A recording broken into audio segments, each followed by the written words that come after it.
Hello students, आज का जो हमारा टॉपिक है उसका नाम है कोरिलेशन। आज हम कोरिलेशन स्टार्ट करने जा रहे हैं। देखिए बेटा, कोरिलेशन क्या होता है। कोरिलेशन जो है वो रिलेशनशिप होता है बिटवीन टू वेरिएबल्स। कहने का मतलब है कि कोरिलेशन में हम ये चेक करते हैं कि दो वेरिएबल के बीच में क्या रिलेशनशिप है। ठीक है, two variables are said to be correlated if change in one variable results in some changes in another variables. कहने का मतलब ये है कि जब हम कोरिलेशन देखते हैं दो वेरिएबल्स के बीच में, तो हम ये देखते हैं कि एक के चेंज होने से दूसरे पर कितना चेंज हुआ है। ठीक है, अब थोड़ी सी इसकी डेफिनेशन देख लेते हैं कि मतलब क्या होता है कोरिलेशन का। So correlation is a measure of the degree of relationship between two और मोर वेरिएबल्स। क्या करता है correlation? Measure of degree of relationship check करता है कि दो वेरिएबल्स के बीच में क्या रिलेशनशिप है और उस जो रिलेशनशिप है उसमें क्या डिग्री है, मतलब किस तरह की रिलेशनशिप है। ठीक है, it is the analysis of को वेरिएशन ऑफ टू और मोर वेरिएबल्स। जरूरी नहीं है कि हम कोरिलेशन में सिर्फ दो ही वेरिएबल्स का देखते होते हैं रिलेशनशिप, दो या दो से ज़्यादा का भी रिलेशनशिप देखते होते हैं। ठीक है, we study the nature and extent of relationship between the variables. In correlation हम चेक करते हैं कि स्टडी करते हैं कि क्या रिलेशनशिप है, उसका क्या एक्सटेंट है, क्या इंपॉर्टेंस है और क्या नेचर है।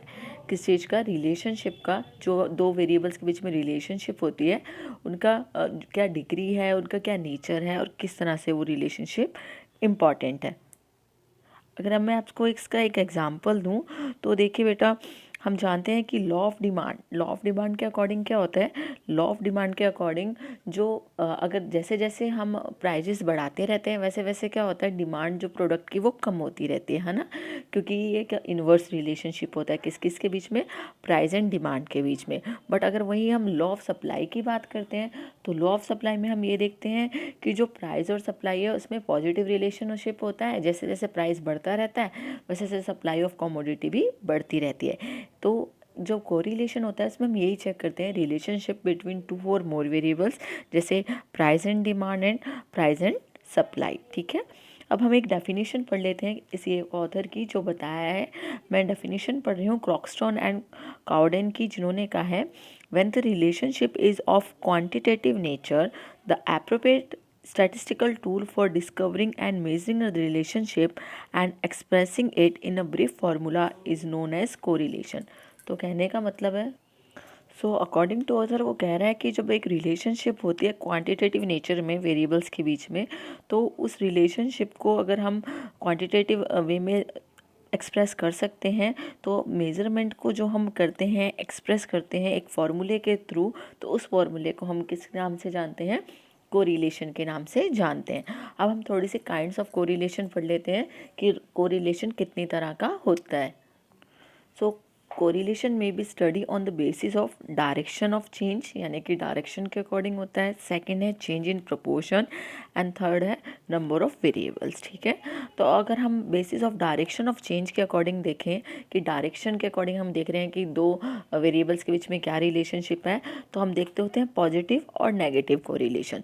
तो पॉजिटिव कोरिलेशन क्या होता है? अगर दोनों वेरिएबल्स, ठीक है, अगर दोनों वेरिएबल सेम पोजीशन में होते हैं, ठीक है, अगर वो जैसे अगर कोई बढ़ रहा है तो दूसरे वाला भी बढ़ रहा है, कोई घट रहा है तो दूसरे वाला भी घट रहा है, अगर ऐसी उनके बीच में रिलेशनशिप है तो हम उसको बोलते हैं positive correlation. So when two variables move in the same direction, clear हो रही है मेरी बात? सेम डायरेक्शन में जब वो मूव करते हैं तो कोरिलेशन इज पॉजिटिव। देखिए जैसे अगर हम बात करें प्राइस और सप्लाई की, ठीक है, तो प्राइस भी बढ़ता है तो हमने पढ़ा था कि सप्लाई भी बढ़ती है। हम 12th क्लास में भी पढ़ चुके हैं और 11th में भी पढ़ चुके हैं कि जैसे जैसे प्राइस बढ़ता है हमारी सप्लाई भी बढ़ती है। तो दोनों क्या हो गया, ये हमारा पॉजिटिव कोरिलेशन हो गया क्योंकि दोनों सेम डायरेक्शन में दोनों बढ़ते हैं, इसलिए हम इसको +1 भी बोल सकते हैं क्योंकि ये क्या हो रहा है, पॉजिटिव कोरिलेशन है। दस the quantity supply generally increase with the increase in the price level.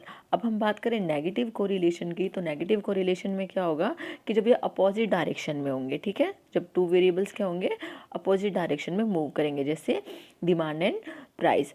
अगर हम बात करें डिमांड एंड प्राइस की, तो देखिए अगर प्राइस बढ़ता है तो डिमांड घटती है और प्राइस घटता है तो डिमांड बढ़ती है। तो देखिए नेगेटिव कोरिलेशन में क्या होता है, when two variables move in the opposite direction it is called negative correlation. Example मैंने आपको बता दिया है, डिमांड एंड सप्लाई, ठीक है। अब जो दूसरा हमारा बेस था वो क्या था, basis of change in proportion. Proportion के आधार पे हम ये देखते हैं कि जो कोरिलेशन किस तरह से है, ठीक है। एक हमारा होता है लीनियर कोरिलेशन और दूसरा होता है हमारा नॉन लीनियर कोरिलेशन। देखिए लीनियर कोरिलेशन क्या होता है, जब हम बात कर रहे हैं लीनियर कोरिलेशन की, तो correlation is linear when one variable moves with other variable in some fixed proportion. Such relationship are shown by straight lines. देखिए लीनियर कोरिलेशन में क्या होता है कि जैसे अगर कोई वेरिएबल है, ठीक है, और अगर एक वेरिएबल दूसरे वेरिएबल में अगर सेम सेम फिक्स प्रोपोर्शन से बढ़ता है।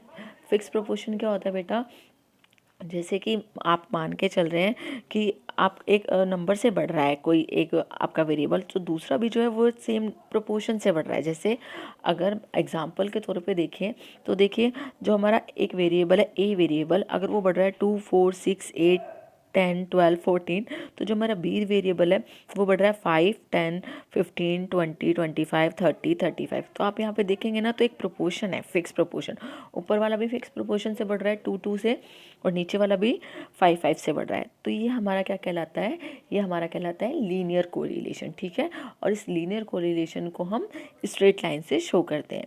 आई रिपीट कि जो लीनियर कोरिलेशन होता है इसमें क्या होता है कि जो वन वेरिएबल्स होता है वो जो अनदर वेरिएबल होता है उसमें से फिक्स प्रोपोर्शन से बढ़ता है।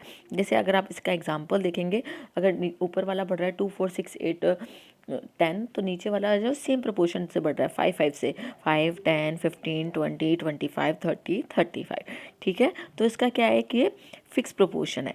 जबकि ये फिक्स प्रोपोर्शन से बढ़ता है तो इसीलिए हम इसको क्या कहते हैं, लीनियर कोरिलेशन, क्योंकि जो बढ़ने का तरीका है वो क्या है, फिक्स्ड है। अब उसके बाद बात कर लें नॉन लीनियर कोरिलेशन। तो वर्ड आ गया यहाँ पे नॉन, इसका मतलब साफ हो गया कि उन दोनों के बीच में कोई फिक्स प्रोपोर्शन नहीं है। So correlation is said to be non linear when one variable moves with the other variable in changing proportion. उसका प्रोपोर्शन चेंज होता रहता है, ठीक है। अगर देखिए इसका नॉन लीनियर का एग्जांपल देखें तो देखिए ऊपर वाला तो जो बढ़ रहा है वो हमारा बढ़ रहा है 2 4 6 8 10 12 14, बट जो नीचे का है उसका कोरिलेशन का कोई आपका प्रोपोर्शन फिक्स नहीं है। कभी वो 3 to 7 हो गया, 7 to 12 हो गया, 18 हो गया। तो अगर इधर डिफरेंस देखेंगे तो 4 आ गया, इधर 5 आ गया, इधर 6 आ गया, इधर 7 आ गया, इधर 10 आ गया, ठीक है, इधर 10 आ गया। तो इस तरह से ये जो है ना इनका प्रोपोर्शन सेम नहीं है। तो लीनियर कोरिलेशन में जो प्रोपोर्शन होता है वो फिक्स होता है, वो सेम प्रोपोर्शन से बढ़ते हैं, जबकि नॉन लीनियर में जो प्रोपोर्शन होता है वो चेंज होता रहता है। आई होप आपको क्लियर हो गया होगा linear correlation and non linear. अब हम अपना थर्ड देख लेते हैं। थर्ड टाइप था हमारा on the basis of the number of variables, कि वेरिएबल्स के अकॉर्डिंग हम क्या करते हैं, कोरिलेशन देखते हैं। तो पहला है हमारा सिंपल कोरिलेशन, पार्शियल कोरिलेशन और मल्टीपल कोरिलेशन। देखिए बहुत इजी है बेटा। सिंपल कोरिलेशन का मतलब होता है जब हम टू वेरिएबल्स के बीच में कोरिलेशन देखते हैं, ठीक है। So when there are only two variables and the relationship study between these two variables, it is the case of simple correlation. जैसे हम चेक कर सकते हैं relationship between income and consumption. Income बढ़ेगी तो कंजप्शन भी बढ़ेगा, इनकम घटेगी तो कंजप्शन भी घटेगा, ठीक है। फिर बात कर लेते हैं पार्शियल कोरिलेशन। पार्शियल कोरिलेशन में क्या होता है, हमें मोर देन टू वेरिएबल्स दिए होते हैं बट हम रिलेशनशिप किसी दो की ही देखते हैं। जैसे देखिए when more than two variables are there but at a time the relationship is studied only between two variables, ठीक है। इसको हम बोलते हैं पार्शियल कोरिलेशन। और जो अदर वेरिएबल्स होते हैं उनको हम कांस्टेंट मान के चलते हैं। मान के चल रहे हैं कि अगर हम ये देखना चाहते हैं कि प्राइस और डिमांड की बात करें तो हम क्या करते हैं, हम ये चेक करते हैं कि जो प्राइस बढ़ता है तो डिमांड घटती है, बट लेकिन इसके जो फैक्टर अदर देन प्राइस है, जैसे कि इनकम मान के चल रहे हैं, टेस्ट मान के चलते हैं, उनको हम क्या मान के चलते हैं कि वो कांस्टेंट रहते हैं, ठीक है। उसके बाद जो थर्ड आता है हमारा मल्टीपल कोरिलेशन। मल्टीपल कोरिलेशन में क्या होता है, हम जब दो से ज़्यादा वेरिएबल्स के बारे में स्टडी करते हैं। कम से कम कितने वेरिएबल्स होने चाहिए, 3 वेरिएबल्स होने चाहिए।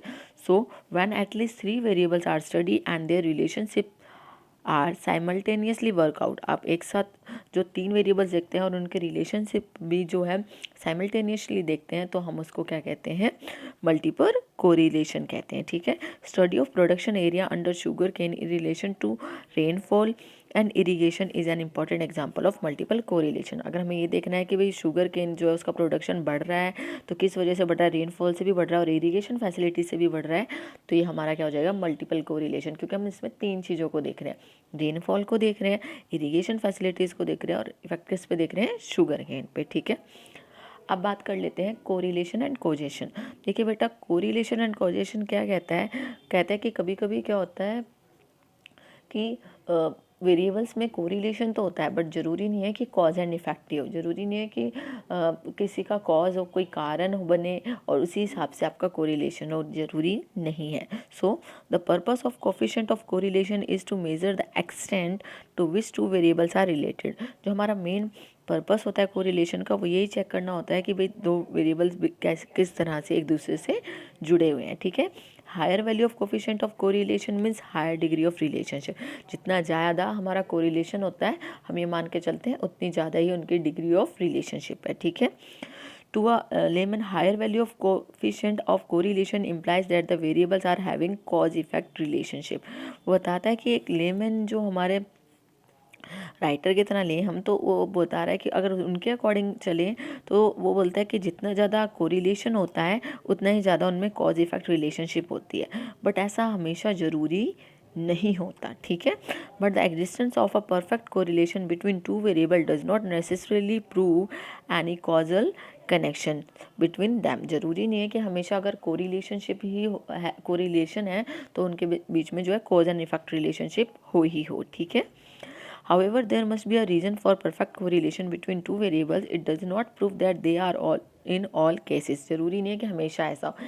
एग्जाम्पल के लिए हमने बताया था कि जैसे प्राइस है और जो डिमांड है, ठीक है, प्राइस और डिमांड का इफेक्ट हम जानते हैं कि बढ़ता होता है कि अगर प्राइस बढ़ता है तो डिमांड कम हो जाती है और प्राइस फॉल होता है तो डिमांड बढ़ जाती है, बट लेकिन ये हमेशा ही ज़रूर नहीं है कि हर केस में ऐसा ही हो। कभी कभी क्या होता है कि प्राइस फॉल होने के बावजूद भी आपकी डिमांड नहीं बढ़ती। ठीक है, तो कह यही रहा है कि जब हम कोरिलेशन एंड कॉजेशन देखते हैं तो ज़रूरी नहीं है कि जहाँ पर भी कोरिलेशन हो वहाँ कॉज एंड इफेक्ट रिलेशनशिप हुई हो। और ऐसा डिस्कस नीचे किया हुआ है, जैसे लिखा हुआ है the following may be the reasons for the existence of correlation between two variables. Two variables होने के, दो वेरिएबल्स के बीच में कोरिलेशन होने के नीचे बहुत सारे रीज़न दे रखे हैं, बट ज़रूरी नहीं है कि उनके बीच में कॉज एंड इफेक्ट रिलेशनशिप भी हो। जैसे फर्स्ट है हमारा इंटरडिपेंडेंस ऑफ वेरिएबल्स। इंटरडिपेंडेंस का मतलब क्या हो गया कि वेरिएबल एक दूसरे से जुड़े हुए हैं, एक दूसरे पे डिपेंड है। So correlation between two variables may be due to their interdependence, their influence on each other can not be describe as cause and effect separately. जब हम बात करते हैं कि दो वेरिएबल्स एक दूसरे पर इंटरडिपेंडेंट है तो इसका मतलब ज़रूरी नहीं है कि एक उस पर कॉज है और दूसरे का उस पर इफेक्ट पड़ रहा है। नो, कहने का मतलब है कि दोनों ही इंटरडिपेंडेंट है। एक अगर एक किसी पे डिपेंड है तो दूसरा भी पहले वाले पे डिपेंडेंट है। ठीक है, एग्जाम्पल के तौर पे इसने बताया है कि मान के चल रहे हैं कि जो रिलेशनशिप है डिमांड एंड प्राइस में, हम नॉर्मली ये मान के चलते हैं कि कॉज एंड इफेक्ट है, कि कॉज क्या है हमारा कि प्राइस बढ़ रहा है तो डिमांड पे इफेक्ट क्या पड़ रहा है, घट रहा है, पर हमेशा ऐसा नहीं होता। The relationship is due to their interdependence because a fall in prices accompanied by a rise in demand and a rise in prices accompanied by fall in demand. हम मोस्टली ऐसा मान के चलते हैं बट ये हर केस में नहीं होता। ये मैंने आपको अभी बताया भी है कि ज़रूरी नहीं है कि हमेशा अगर डिमांड फॉल हो रही है तो प्राइस बढ़ेगा ही बढ़ेगा। ठीक है बेटा, तो पहला तो ये इफेक्ट हो गया कि इंटरडिपेंडेंस ऑफ वेरिएबल्स की वजह से कोरिलेशन होता है, ज़रूरी नहीं है कि वहाँ पर कॉज एंड इफेक्ट रिलेशनशिप हुई। फिर उसके बाद आता है कोरिलेशन में बी ड्यू टू चांस। कभी कभी जो कोरिलेशन होता है बाय चांस भी आ जाता है। ठीक है, जैसे correlation between two variables may be due to chance factor, therefore any correlation which is due to chance factor cannot be described as cause and effect relationship। बता रहा है कि कभी कभी जब हम correlation निकालते हैं और वो बाई चांस आ जाता है तो ज़रूरी नहीं है कि वो कॉज एंड इफेक्ट रिलेशनशिप हुई हो। जैसे एग्जाम्पल में इसमें बताया हुआ है कि अगर हम एक 10 स्टूडेंट्स की पॉकेट मनी देखते हैं और क्लास अटेंडेंस देखते हैं तो हम देखते हैं कि इसमें पॉजिटिव कोरिलेशन है। ठीक है, कि जिसकी पॉकेट मनी ज़्यादा है उसकी अटेंडेंस भी ज़्यादा है, ये हम मान के चल रहे हैं। ठीक है, बट ऐसा ज़रूरी नहीं है। We can not describe this correlation as logical one, क्योंकि लॉजिकली तो नहीं है, हो सकता है हमने ऐसे 10 लोग जो रैंडमली उठाए हैं उनमें ऐसा आ गया हो इसलिए जो कोरिलेशन होता है इसको हम कभी कभी किस नाम से बोल देते हैं, नॉनसेंस कोरिलेशन से भी बोल देते हैं। ठीक है बेटा। उसके बाद बात आती है one variable may act upon other. कहने का मतलब है कि हो सकता है कि कभी कभी जो एक वेरिएबल है वो कैसे एक्ट करे दूसरे के ऊपर। So one variable may act as a cause for the variation in other variable. In such a case one variable is truly independent and other is truly dependent. बोलने की कोशिश करा है कि जो वेरिएबल्स होते हैं कभी कभी क्या होता है कि एक वेरिएबल डिपेंडेंट होता है और एक इंडिपेंडेंट होता है। तो जो इंडिपेंडेंट होता है उसका इफेक्ट किस पे पड़ता है, डिपेंडेंट वेरिएबल पे। सो independent variable causes change in the dependent variable and the covers may not be possible. For example, production of food grain increases because of rainfall, but growth of agriculture production cannot cause the rain to fall. अब बताने की कोशिश कर रहा है कि देखिए अब सब जानते हैं कि अगर फूड ग्रेन जो बढ़ती हैं वो किसकी वजह से बढ़ती हैं, रेनफॉल की वजह से बढ़ती है। बारिश ज़्यादा होती है तो हम मान के चलते हैं कि जो प्रोडक्शन है फूड ग्रेन्स का वो ज़्यादा होता है। बट इसका मतलब ये नहीं है कि अगर ग्रोथ ऑफ एग्रीकल्चर प्रोडक्शन बढ़ा देंगे तो उसकी वजह से बारिश बढ़ने लग जाएगी। ठीक है, ऐसा तो नहीं है। तो कहने का मतलब है इसमें क्या होता है, एक डिपेंडेंट वेरिएबल होता है और एक इंडिपेंडेंट वेरिएबल होता है। फिर हम फोर्थ पॉइंट में देख लेते हैं कॉमन केस। कॉमन केस में क्या होता है कि कभी कभी जब हम कोरिलेशन निकालते हैं टू वेरिएबल्स के बीच में तो उनके बीच में कोरिलेशन ही एग्जिस्ट इस वजह से होता है क्योंकि वहाँ पे कोई थर्ड कॉमन फैक्टर होता है। ठीक है, कोई कॉमन कॉज होता है जिसकी वजह से उनके बीच में रिलेशनशिप होती है। जैसे sometime it is also observe that the correlation between two variables exist because of any third common cause. ठीक है, for example existence of positive correlation between the number of telephones and car does not mean that every person who possesses car must have telephone. देखिए बता रहा है कि अगर आप ध्यान से देखेंगे तो बोल रहा है कि अगर हम ये मान के चल रहे हैं कि जितने भी लोगों के पास कार है उनके पास टेलीफोन है। ठीक है, ऐसा मान रहे हैं हम। बट ज़रूरी नहीं है कि जिसके पास भी कार हो ऐसा टेलीफोन सबके पास हो। बट ऐसा इसलिए हो रहा है क्योंकि देखो जिसके पास कार होगी, हम बात कर सकते हैं जिसके पास कार होगी तो यानी कि उसका इनकम लेवल अच्छा होगा, और अगर इनकम लेवल अच्छा होगा तो ऑब्वियस सी बात है वो इस लायक है कि वो टेलीफोन परचेज़ या मोबाइल फ़ोन परचेज़ कर सकता है। तो इसलिए इनका कॉमन फैक्टर क्या आ गया, इनकम। तो इनकम की वजह से जो टेलीफोन है और जो कार है उनमें क्या है, पॉजिटिव रिलेशनशिप है। जिनके पास कार है उनके पास टेलीफोन भी है। समझ में आ रहा है बेटा। तो जो हमारा कॉमन केस निकला इसमें क्या निकला, इनकम।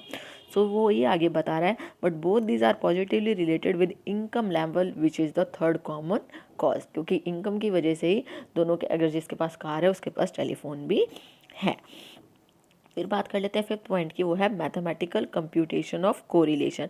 हम क्या करते हैं कभी कभी अब मैथमेटिकल कंप्यूटेशन करके कोरिलेशन की डिग्री चेक करते हैं कि उनके बीच में कोरिलेशन कितना है। ठीक है, पर ज़रूरी नहीं है कि वो कॉज एंड इफेक्ट भी रिलेशनशिप हो।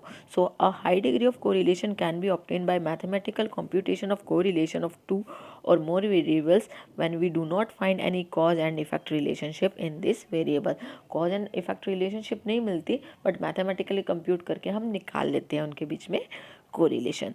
तो आई होप कि आपको क्लियर हो गया होगा कि ज़रूरी नहीं है कि जहाँ पर कोरिलेशन होगा वहाँ पर कॉज एंड इफेक्ट रिलेशनशिप भी होगी। So in short a high degree of correlation does not indicate any causal relationship between two variables. ज़रूरी नहीं है कि हमेशा ऐसा हो कि जहाँ पर कोरिलेशन है वहाँ कॉज एंड इफेक्ट रिलेशनशिप भी है ही है।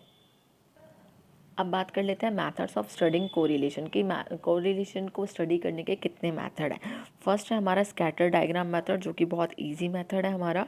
फिर हमारा कार्ल पियर्सन कोफिशिएंट कोरिलेशन, फिर स्पीयरमैन्स रैंक कोरिलेशन, और फिर है हमारा कंकरेंट डिविएशन मेथड। तो कोशिश करूँगी कि मैं ये तीनों आपको इस वीडियो में करवा सकूँ।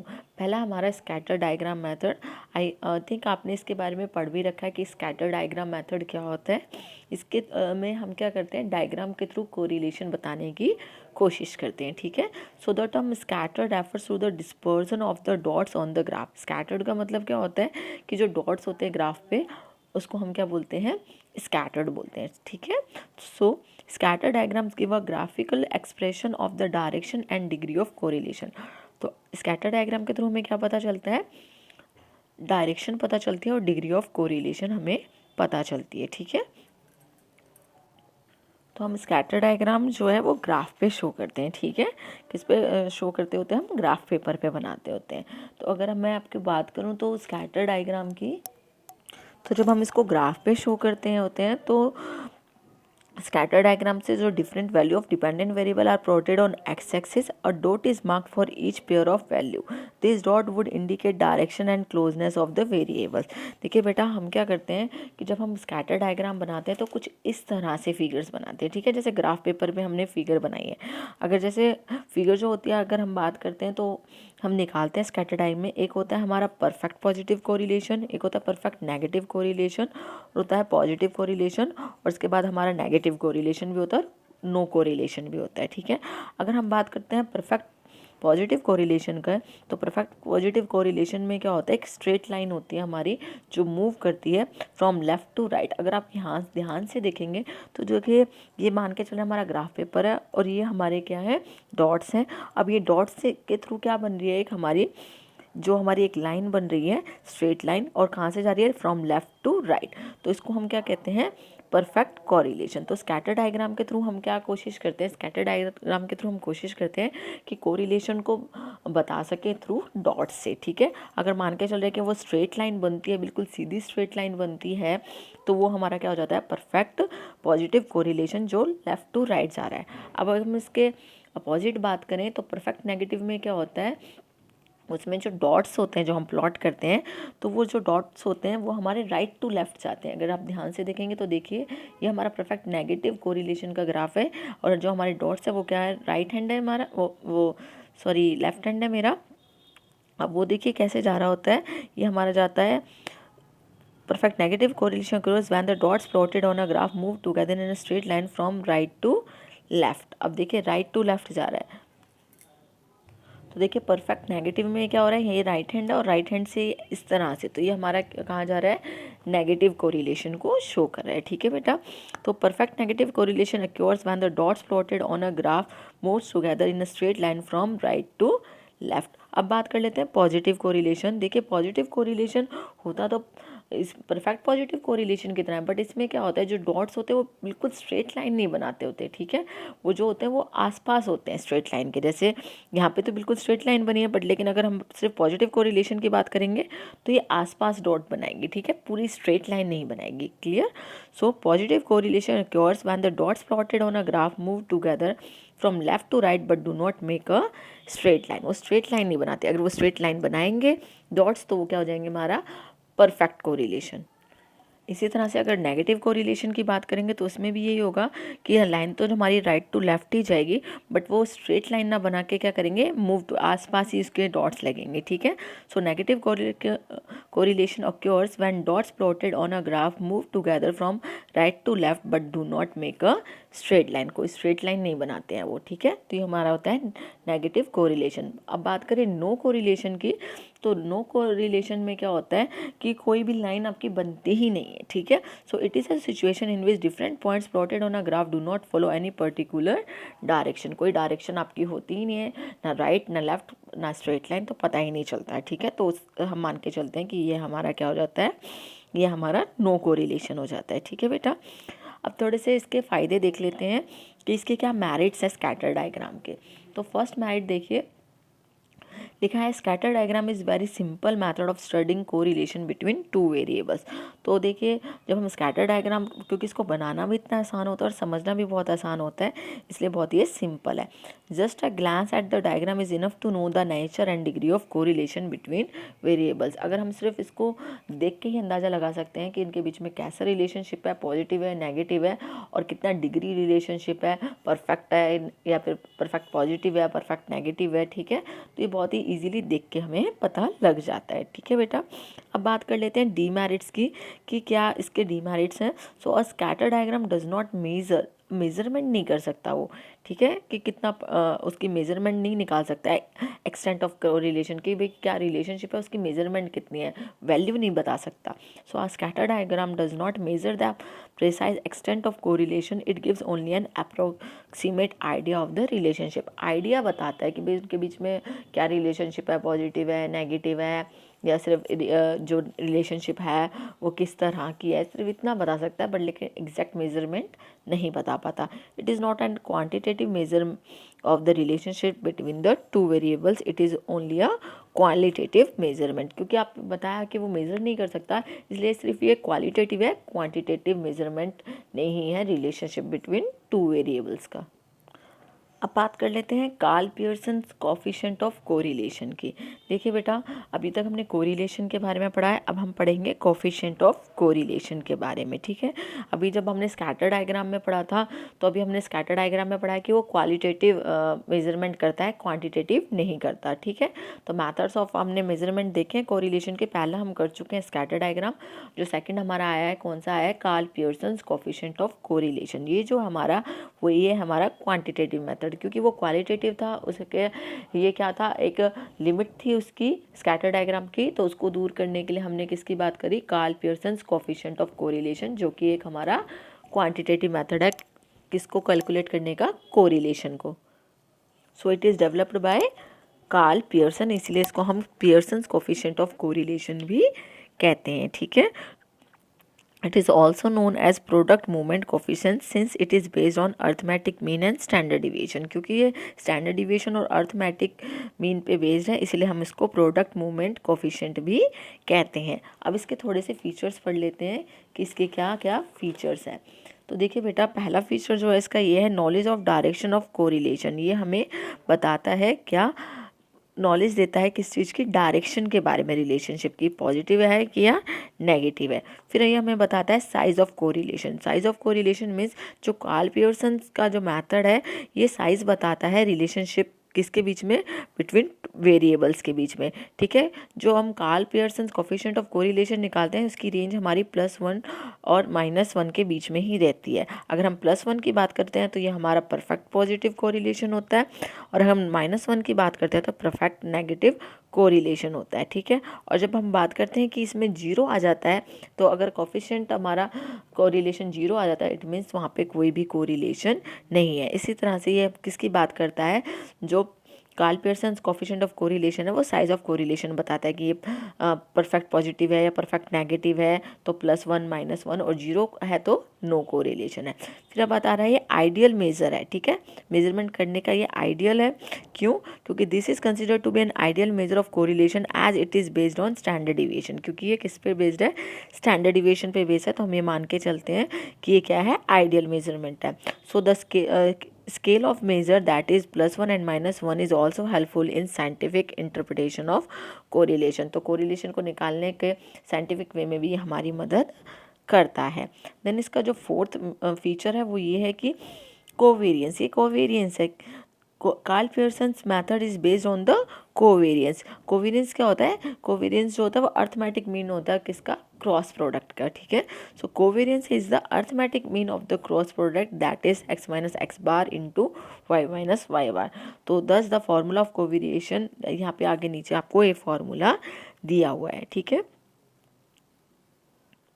तो जब हम ये बता रहे हैं कि जो ये Karl Pearson coefficient of correlation है वो कोवेरियंस है, तो जो कोवेरियंस का यूज़ है वो किस तरह से कर सकते हैं हम, कोवेरियंस का यूज़ किया जाता है ताकि हम बता सकें कि क्या कोरिलेशन है बिटवीन टू वेरिएबल्स के बीच में। So the magnitude of covariance can be use to show the correlation between two variables. अब हम देख लेते हैं कि कार्ल पियर्सन जो कोफिशिएंट ऑफ कोरिलेशन है कैसे कैलकुलेट किया जाता है। सो कोफिशिएंट ऑफ कोरिलेशन हम दो तरीके से नापते हैं। पहला है हमारा in the case of individual series. Individual series क्या होती है, जिसमें अनग्रुप डाटा होता है, ठीक है। और फिर होता है हमारा in the case of group data. तो दो तरह से हम कोफिशिएंट ऑफ कोरिलेशन निकालते हैं, पहला एक इंडिविजुअल सीरीज में और दूसरा हम ग्रुप सीरीज में, ठीक है, जिसको हम ग्रुप डाटा कहते हैं। So calculation of coefficient of correlation in case of individual series, तो उसका एक फॉर्मूला है जैसे covariance of X and Y upon में standard deviation of X, standard deviation of Y, ठीक है। तो covariation of X and Y को हम सिग्मा एक्स वाई अपॉन में एन भी लिख सकते हैं, फिर upon standard deviation of X into standard deviation of Y. तो इस तरह से जो अगर हम बात करते हैं अनग्रुप डाटा की, तो हम ये वाला फॉर्मूला पुट करते हैं। बट अगर हम चाहते हैं कि हमें ये फॉर्मूला पुट ना करना पड़े, स्टैंडर्ड डिविएशन ना निकालना पड़े, तो उसको निकालने का एक अलग तरीका भी है, जिसमें हम क्या करते हैं, अब जो है मॉडिफाई वर्जन हो चुका है कार्ल पियर्सन का, उसमें हम क्या करते हैं कि सिग्मा एक्स वाई निकालते हैं अपॉन में रूट सिग्मा एक्स की square multiply by sigma y की स्क्वायर। तो इस तरह से जो है हम ये भी निकाल सकते हैं। तो जो हमारा x है उसको हम x माइनस एक्स बार है, और जो स्मॉल y है वो हमारा y माइनस वाई बार है। ठीक है बेटा, तो इस तरह से हम इसको निकाल सकते हैं। यह किसमें हमारा, ये है हमारा अनग्रुप डाटा में, जिसमें हमें सिर्फ इंडिविजुअल सीरीज दे रखी है। इसके अलावा अगर कभी कभी हमें मीन नहीं दिया होता तो हम एज्यूम मीन से भी जो है हमारा कोफिशिएंट ऑफ कोरिलेशन निकाल सकते हैं। उसका जो फॉर्मूला है वो इस तरह से है, बट ये तो कुछ ज़्यादा बड़ा फॉर्मूला है, तो इस कोशिश की जाती है कि मीन दे रखा हो और हम क्या करें, डायरेक्ट मीन से ही आंसर निकाल सकें। बट अगर कभी कभी मीन नहीं होता तो एज्यूम मीन मान के हम ये वाला फॉर्मूला पुट करते हैं, जैसे sigma D X into D Y minus bracket में sigma D X into sigma D Y upon N, फिर अपॉन में होल में रूट सिग्मा डी एक्स की square minus sigma D X की स्क्वायर अपॉन एन, फिर into करते हैं, फिर under root sigma D Y की square minus sigma D Y की होल स्क्वायर अपॉन में एन। इस तरह से अगर वैसे तो जो हम नॉर्मली ये वाला फॉर्मूला निकाल के कार्ल पियर्सन की वैल्यू निकाल लेते हैं कोफिशिएंट ऑफ कोरिलेशन के अनग्रुप डाटा में, बट कभी कभी जब हमें ये नहीं दे रखा होता तो हम क्या करते हैं, एज्यूम मीन का फॉर्मूला लगा के इस तरह से इसको हम पुट करके निकाल लेते हैं। बट ये बहुत डिफ़िकल्ट मेथड होता है इससे निकालने के लिए, तो हम कोशिश करते हैं कि मीन दे रखा और हम इससे निकाल पाएँ। अब हम थोड़ी सी प्रॉपर्टीज़ पढ़ लेते हैं, properties of coefficient of correlation. देखिए बेटा, जो प्रॉपर्टीज़ हैं ये विद प्रूफ के साथ भी हैं, बट मैं आपको विद प्रूफ के साथ नहीं करवाऊंगी क्योंकि लेक्चर बहुत बड़ा हो जाएगा। तो मैं बस आपको मेन प्रॉपर्टीज़ बता दूंगी कि कोफिशिएंट ऑफ कोरिलेशन की क्या क्या मेन प्रॉपर्टी है। तो जो फर्स्ट प्रॉपर्टी है वो ये है कि द वैल्यू ऑफ आर, यानी कि कोफिशिएंट ऑफ कोरिलेशन की जो वैल्यू है वो लाइज करती है बिटवीन +1 एंड -1। ठीक है, कहने का मतलब ये है कि जो कोरिलेशन कोफिशिएंट ऑफ कोरिलेशन है वो एक से ज़्यादा नहीं हो सकता। So it can not be greater than 1 in any case, किसी भी केस में वो एक से ज़्यादा की वैल्यू कोफिशिएंट ऑफ कोरिलेशन की नहीं हो सकती है। इसकी फर्स्ट प्रॉपर्टी है। सेकेंड प्रॉपर्टी की बात करें, so the Pearson coefficient of correlation is independent of change of origin and scale of variable x and y. देखिए, कहने का मतलब इसका ये है कि जो हमारा कोफिशिएंट ऑफ कोरिलेशन होता है वो इंडिपेंडेंट होता है change of origin. Change of origin का मतलब आप अब अगर वैल्यूज़ में कोई प्लस कर देते हैं किसी वैल्यू को या माइनस कर देते हैं तो भी कांस्टेंट वैल्यू को कोई फ़र्क नहीं पड़ता। और स्केल का मतलब होता है कि अगर हम किसी नंबर्स को, सेम नंबर्स को अगर मल्टीप्लाई कर देते हैं या डिवाइड कर देते हैं तो भी इसकी वैल्यू में कोई फ़र्क नहीं पड़ता। So by change in origin we mean subtracting और adding some constant from each of the given values of x and y, and by change of scale is meant by dividing or multiplying each value of x and y by some constant number। अगर हम किसी some constant number से इसके जो coefficient of correlation के x and Y को multiply कर देते हैं या सब्ट्रैक्ट या ऐड कर देते हैं तो इससे जो हमारा कोफिशिएंट ऑफ कोरिलेशन है उसकी वैल्यू पे कोई इफेक्ट नहीं पड़ता। और जो इसकी जब थर्ड प्रॉपर्टी है वो है कि जो कोफिशिएंट है कोरिलेशन का, so Pearson coefficient of correlation is the geometric mean of two regression coefficient. Regression के बारे में हम आगे पढ़ेंगे। बता रहा है कि जो हमारा कोफिशिएंट ऑफ कोरिलेशन है वो क्या है, ज्योमेट्रिक मीन है टू रिग्रेशन कोफिशिएंट का। तो आर को हम इस तरह से भी डोनेट करते हैं, r is equal to under root b x y into b y x. अब इसके बाद हम देख लेते हैं Karl Pearson coefficient of correlation and probable error. देखिए बेटा, प्रोबेबल और एरर क्या होता है, प्रोबेबल एरर हम इसलिए करते हैं ताकि हम रिलायबिलिटी चेक कर सकें किसकी, कोफिशिएंट ऑफ कोरिलेशन की, कि कितना रिलायबल है हमारा जो हमने कोफिशिएंट ऑफ कोरिलेशन निकाला है उसकी रिलायबिलिटी कितनी है। Clear? So probable error is in an amount which if added to and subtracted from the coefficient of correlation produces range within which coefficient of correlation of other group selected from same series at random will fall with a probability of 50%। कहने का मतलब ये है कि जो probable error है इससे हम reliability चेक करते हैं कार्ल पियर्सन ऑफ कोफिशिएंट की ये एक ऐसा नंबर होता है प्रोबेबल एरर की, अगर हम इसको ऐड कर दें या सब्ट्रैक्ट कर दें किस में से, कोफिशिएंट ऑफ कोरिलेशन से, तो जो रेंज निकलेगी, कोरिलेशन जो प्रोड्यूसेस रेंज होगी with in which coefficient of correlation of other group, अगर हम इसी सेम सीरीज़ का अगर हम कोई और कोफिशिएंट ऑफ कोरिलेशन निकालेंगे तो वो कितना अलग आएगा। ठीक है, तो कहने का मतलब ये है कि देखिए जब हम रिलायबिलिटी चेक करते हैं कोफिशिएंट ऑफ कोरिलेशन की, तो हम ये मान के चलते हैं कि जो प्रोबेबल एरर हमारा आया है, ठीक है, अगर वो 6 टाइम है, हमारा coefficient of correlation is equal to 6 times of probable error, तो जो है वो हमारा कोफिशिएंट ऑफ कोरिलेशन वो रिलायबल है, अदरवाइज वो रिलायबल नहीं है। ठीक है, सिग्निफिकेंट नहीं माना जाता। सो प्रोबेबल एरर को निकालने का तरीका हमारा है, probable error is equal to 0.6745 into 1 minus r के स्क्वायर अपॉन रूट एन, जहाँ पर जो पी है वो हमारा क्या है, प्रोबेबल एरर, जो पी है हमारा वो है probable error, 0.6745 is the constant number है वो हमारा, जो आर है वो हमारा कोफिशिएंट ऑफ कोरिलेशन है, और जो एन है वो हमारा नंबर ऑफ आइटम्स है। ठीक है, इसको हम एक एग्जांपल से भी और अच्छे से समझ लेते हैं।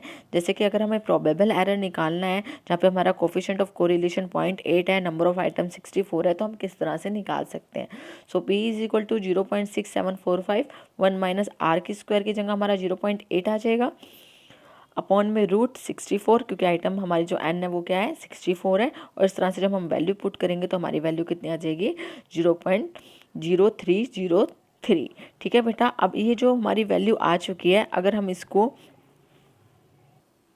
जो हमारी ये वैल्यू निकली है 0.0303, अगर इसको हम कोफिशिएंट ऑफ कोरिलेशन से डिवाइड करें और अगर उसकी वैल्यू जो है हमारी 6 आती है और या 6 से ज़्यादा आती है, तो हम मानेंगे कि जो हमारा कोफिशिएंट ऑफ कोरिलेशन है वो क्या है, सिग्निफिकेंट है, अदरवाइज सिग्निफिकेंट नहीं है।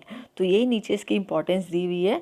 फर्स्ट हमारी इंपॉर्टेंस दे रखी है कि डिटर्मिनेशन ऑफ लिमिट्स, तो क्या यूज़ है प्रोबेबल एरर का, फर्स्ट हमारा दिया हुआ है, the probable error of coefficient of correlation determines the two limits within which there is 50% probability that coefficient of correlation of randomly selected sample from the same universe will be। तो बताता है कि जो हम वैल्यू निकालते होते हैं the probable error की, वो हमारे को ये डिटरमाइन करने में मदद करता है कि दो वैल्यूज़ निकलती हैं किसकी, हमारे कोफिशिएंट ऑफ कोरिलेशन की। ठीक है, तो उसके चांसेस कितने होते हैं, 50% चांसेस होते हैं। There is 50% probability that the coefficient of correlation of randomly selected sample from the same universe will be. देखिए बेटा, जब हम वैल्यू निकालते हैं इसकी और अगर वो वैल्यू जो है हमारी 6 time more than probable error से 6 गुना ज़्यादा होती है, तो हम मानते हैं कि जो हमारा कोफिशिएंट ऑफ कोरिलेशन है वो सिग्निफिकेंट है, अदरवाइज इनसिग्निफिकेंट है। यही आगे बता रखा है कि interpretation of r, the interpretation of r based on the probable error r as follow, if r is less than the probable error there is no evidence of correlation between two variable, that is correlation is insignificant. अगर हम ये मान के चलते हैं कि जो हमारा आर है वो प्रोबेबल एरर से कम है, तब तो हम कह सकते हैं कि जो हमारा कोरिलेशन है वो इनसिग्निफिकेंट है। If r is greater than 6 time of probable error, तो अगर जो हमारा आर है वो 6 गुना ज़्यादा है प्रोबेबल एरर से, so correlation is significant, and if r is not then 6 times the probable error then there is not significant. अगर हमने वैल्यू निकाली है, अगर वो 6 गुना ज़्यादा है, तब तो आर हमारा जो है 6 time more than probable error, तो वो हमारा सिग्निफिकेंट है, बट अगर 6 टाइम से कम है तो वो हमारा नॉट सिग्निफिकेंट है। ठीक है, so if the probable error is small the correlation is definitely existing where r is above 0.5। वो बताने की कोशिश कर रहा है कि अगर प्रोबेबल एरर कम से कम होता है तो हम ये मान के चलते हैं जो कोरिलेशन है वो डेफिनेटली एग्जिस्ट कर रहा है।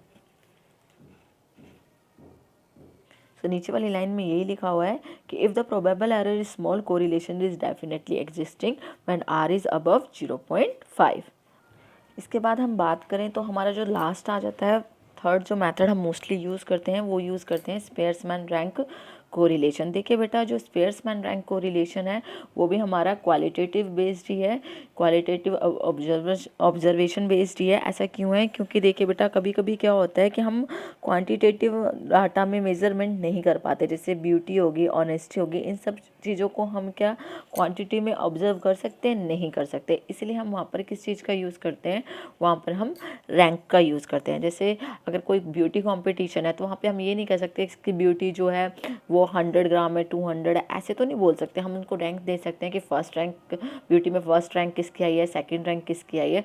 तो इस तरह से जब हमारी बात किसी ऐसी चीज़ को नापने की आ जाती है जिसको हम मेज़रमेंट नहीं कर सकते क्वांटिटेटिव डाटा में, तो हम क्या करते हैं? वहाँ पे हम यूज़ करते हैं रैंक कोरिलेशन, जो किसने दिया है? स्पीयरमैन ने दिया है। सो in 1904, Charles Edward Spearman developed a method of calculating coefficient of correlation of the series based on the qualitative observation. The qualitative observation relate to those characteristics like beauty, health and talent which cannot be measured in number, जिनको हम number में major नहीं कर सकते, उन सब चीज़ों को कैलकुलेट करने के लिए हमने क्या यूज़ किया है? स्पेयरमैन्स का रैंक कोरिलेशन यूज़ किया है। तो अकॉर्डिंग टू दिस मेथड हमारा फॉर्मूला होता है रैंक कोरिलेशन का is equal to 1 minus 6 sigma D की स्क्वायर अपॉन एन की क्यूब माइनस एन, और इसको हम ऐसे भी लिख सकते हैं 1 माइनस 6 सिग्मा डी की square upon N bracket N square minus 1 bracket close. ठीक है बेटा, तो यहाँ पर जो हमारा रैंक, ये हमारा आर के जो शो कर रहा है वो है हमारा coefficient of rank correlation, D है हमारा रैंक का डिफरेंस, क्या डिफरेंस है, और एन क्या हमारा नंबर ऑफ पेयर्स। ठीक है, अब जब हमें इसको करने के हमारे पास 3 तरीके होते हैं। जैसे हमें 3 सिचुएशन दी होती है। फर्स्ट होती है जब हमारे पास रैंक गिवन होते हैं। जब हमारे पास रैंक गिवन होते हैं तो उसको निकालना बहुत ईजी हो जाता है। हमें सिर्फ देखना होता है कि रैंक किसने क्या रैंक दिए हैं, और उस हिसाब से हम क्या करते हैं? फॉर्मूले में पुट करते हैं और वैल्यूज़ निकाल लेते हैं। तो जो डी होता है वो हमारा रैंक का डिफरेंस होता है। जैसे देखिए, अगर एक एग्जांपल के तौर पे देखें तो एक फैंसी ड्रेस कंपटीशन में 2 जजेस ने जो है वो रैंक दिए हुए हैं। ठीक है, जजेस 1 का ये रैंक है, जज 2 का ये रैंक है। तो हम इसको हमने कोएफिशिएंट ऑफ कोरिलेशन निकालना है, तो पहले तो हम डिफरेंस निकाल लेंगे 2 सेट्स का रैंक का, जैसे R1 माइनस R2 कर लेंगे, जिसको हम D से इंडिकेट करेंगे। ठीक है, हम पहले क्या करेंगे? डिफरेंस निकाल लेंगे। जैसे पहला जो हमारा डिफरेंस कितना निकलेगा? 1 माइनस 10 यानी कि माइनस 9 निकल जाएगा। इसमें हमारा कितना निकल जाएगा? माइनस 4 निकल जाएगा। इसमें हमारा कितना निकल जाएगा? माइनस 2, इसमें 0, फिर इसमें 2, इसमें 3। ठीक है, माइनस 2 निकल जाएगा इसमें, इसमें हमारा माइनस 3 निकल जाएगा, फिर इसमें निकालेंगे तो माइनस 1, इसमें निकालेंगे तो हमारा 8 में से 6 निकल जाएगा, इधर 8। इस तरह से हम क्या करेंगे? इनको कैलकुलेट कर लेंगे, फिर उसको फॉर्मूले में पुट कर देंगे, और फिर जो हमारा आंसर आएगा उससे हमें पता चल जाएगा कि यहाँ पे पॉजिटिव कोरिलेशन है, negative. Thus there is a negative coefficient of rank correlation to the tune of 0.06 minus 0.6 which is fairly high. तो this suggests that there is a negative correlation between two Z-men. तो क्योंकि हमारी value किस में निकली है? Negative निकली है, तो हमें पता चल जाएगा कि यहाँ पे क्या है? नेगेटिव कोरिलेशन है। ठीक है, 2 जजेस की जजमेंट में। अब इसके बाद दिया हुआ है कि when ranks are not given. देखिए बेटा, जब रैंक्स गिवन नहीं होते हैं तो हमें अपनी मर्जी से रैंक देने होते हैं वो, बट हम क्या करते हैं? सेम चीज़ रखते हैं कि हम रैंक किस हिसाब से दे रहे हैं। हम हाईएस्ट वैल्यू को 1 रैंक दे रहे हैं या हम लोएस्ट वैल्यू को 1 रैंक दे रहे हैं, उस बेस पे हम निकालते हैं। जैसे अगर यहाँ पे x की वैल्यू दिया, हम y की वैल्यू दिया, तो लोएस्ट वाले को हम रैंक 1 देना चाहते हैं या हाईएस्ट वाले को हम रैंक 1 देना चाहते हैं, हमारे पे डिपेंड करता है।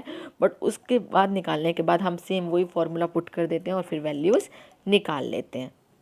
अब जो हमारा जो थर्ड होता है तरीका, उसमें क्या होता है कि कभी कभी जो होते हैं वो रैंक हमारे इक्वल दिए होते हैं, जिसको हम टाइड रैंक कहते थे, मतलब सबकी वैल्यू इक्वल हो जाती है। इसके लिए हमें कभी कभी एवरेज निकालना पड़ता है, बट एवरेज निकालते समय भी हमारी कुछ ना कुछ मिस्टेक्स हो जाती है। इसलिए जब हमारे पास इक्वल रैंक्स की बात आ जाती है तो हम उसमें ये वाला फॉर्मूला पुट करते हैं। ठीक है, तो रैंक के लिए क्या फॉर्मूला लगाते हैं? 1 माइनस 6 ब्रैकेट लगा के सिग्मा डी की स्क्वायर प्लस 1/12, फिर bracket start m cube minus m plus 1/12, फिर bracket start m cube minus m bracket close plus, ऐसे ऐसे फॉर्मूला लगाते जाते हैं जब तक हमारी रैंक सेम नहीं आ जाती, जब तक वो रैंक जो हमारे टाइड रैंक है वो हमारी ख़त्म नहीं हो जाती। यहाँ पे जो m होता है उसकी वैल्यू होती है number of items of equal rank की, इक्वल रैंक क्या है उनकी, उस बेस पे हम निकालते हैं। ठीक है, तो इस तरह से हम क्या करते हैं कि जब हमारे पास रैंक इक्वल होती है तो इस फॉर्मूले को पुट करके हम कोशिश करते हैं कि हम अपने जो है रैंक की वैल्यू सही से निकाल पाएँ। तो आई होप कि आपको ये वीडियो पसंद आए और आप अच्छे से समझ पाएँ कि कोरिलेशन क्या होता है, टाइप्स ऑफ कोरिलेशन कितनी तरह के हैं और कौन कौन से मेथड है जिसके थ्रू हम कोरिलेशन निकाल सकते हैं। Thank you so much students.